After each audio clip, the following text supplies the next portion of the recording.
What was it like living there? Fell in love with it immediately. We loved it because, first of all, my husband for the first time was in business. He had his own business. He had gone into this because he was third generation funeral director. The Garlick Funeral Home was the first Jewish funeral home on the Lower East Side.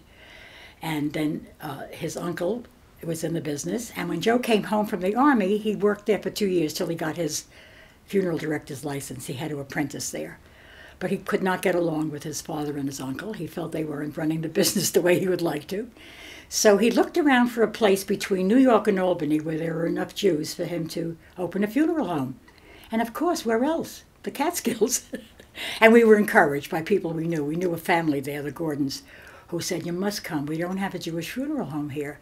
When a Jew dies in Monticello, Van Imogen, the funeral home, they laid out under a cross. He refuses to take the cross down. So it's very hard for the Jews. He says, you'll be welcomed here. And we were. Everyone was very pleased that he came. We bought an old building on Broadway. It was the Jewish Center. It was for sale because they had made a bigger Jewish center. We lived upstairs over the funeral home, and downstairs was renovated for the business.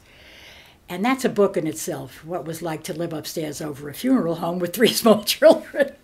I call it upstairs, downstairs, which is not too original, but it's true. Oh, that was very difficult, because on days when I found out if we knew there was a funeral scheduled, I had to take the children someplace out, because otherwise they'd hear the pitter-patter of the footsteps, or the children could be crying or, carrying on.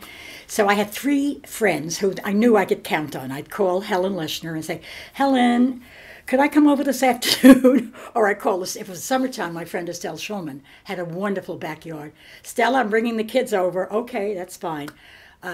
That was the only part that I felt was very, very inconvenient, that I had to remove children while the funeral was going on. And then we learned to live with, we knew there were bodies downstairs. We knew there were Chevra Kadisha, washing the bodies down there. It was amazing how we were able to separate and have a wonderful life upstairs. We entertained, we had birthday parties, when I look back, I don't know how we created such a separation. We had it perfectly, I think. With a few exceptions, we had a really normal life upstairs over the funeral home until we could save up enough money to buy a house.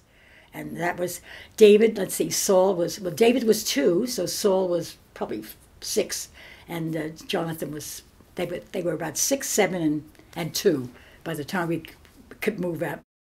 My 3 sons, Saul, Jonathan, and David, yeah. And they remember their childhood with great pleasure. We had a lot of fun up there when there was no funeral. There was a little side yard where we had a little wading pool, and we had swings and seesaws, and people even came to visit us. It was okay. People got used to walking through the funeral home. We didn't have a separate entrance. They walked through the funeral home and came upstairs to visit us without hesitation, which also amazed me.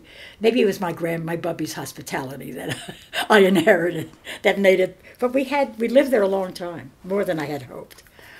It was renovated into a very nice apartment. It was a 3-bedroom apartment up there because it was a very big building. That was nice. And it was just keeping quiet at certain times. But I can't think of anything that was more upsetting than that. Just having to evacuate. But there was always notice, I knew the schedule.